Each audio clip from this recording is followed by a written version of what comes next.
Welcome back, students. So we have already seen the interconversion or conversion of states, and it takes place either on heating or on cooling.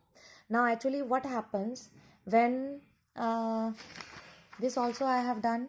See here, on heating the molecules move away from each other, and as a result solid changes into liquid, means their arrangement changes, right?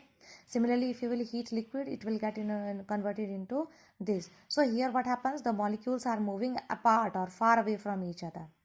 On cooling, the molecules come or move closer to each other. Like gases, the particles are far apart. If you will cool, these particles will move closer to each other and the arrangement will become like this, right? Similarly, it will happens in the liquid and it will get converted like this. So the change of state takes place either on heating or on cooling, right? Now next is types of changes. So there we have already seen two types of changes, reversible change and irreversible change, right? And physical and chemical change. Reversible change means the change in which the substances can come back to its original state, right? Here no new substance is formed. For example, like stretching of rubber band, melting of wax, melting of ice, etc. And irreversible change, this is the change in which the substance cannot come back to its original state. New substance is formed, for example like burning wood, milk to curd, cooking of food, etc. Right? Now the next is physical change. In physical change, a change in which no new substance is formed, whereas in chemical change a new substance is formed. In physical change, it may or may not be reversed. For example, like cutting of wood.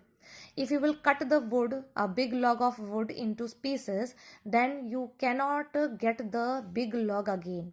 So here it cannot be reversed.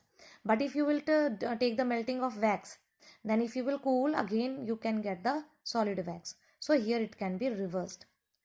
Next is property of the substance after the change remains the same. Here the property of the substance before and after the change remains same. Chemical change, a change in which a new substance is formed, is called chemical change. It cannot be reversed. Properties of substances change after the changes after the change, means before and after the change the chemical property or the property of the substance changes. Like cooking food, blooming of flower, milk to curd, corrosion, combustion, these all are the examples of chemical change. Now the next topic is, in your book it is combustion. Combustion means burning.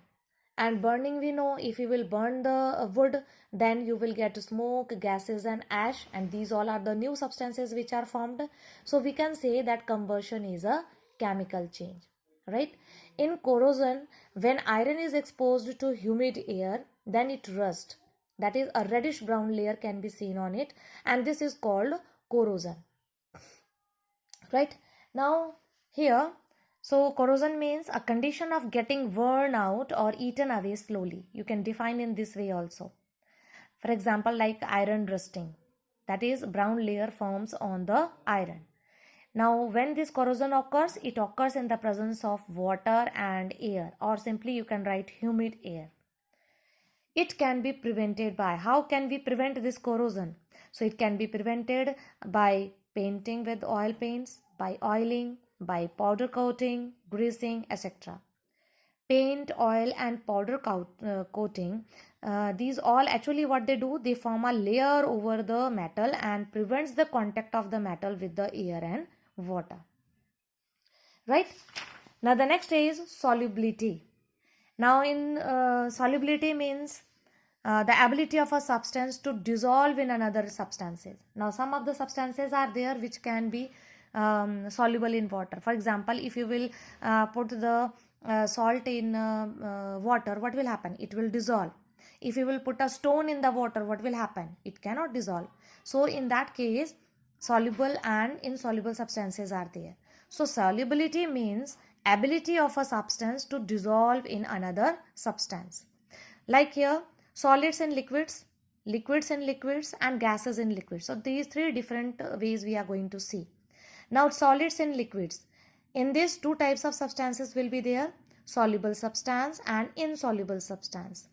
Soluble substance means substances that dissolves in water like salt, sugar. Insoluble substances, that is the substances that do not dissolve in water like your stone, wood, etc. In liquid, two types of liquids are there: miscible liquid and immiscible liquid.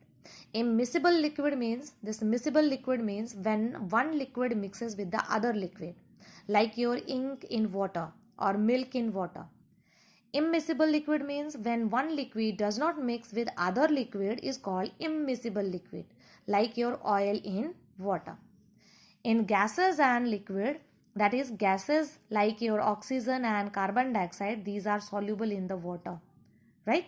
And the soft drinks or the aerated drinks which you are taking, जो हम soft drinks लेते हैं ना, so that soft drinks contains carbon dioxide gas in it, right?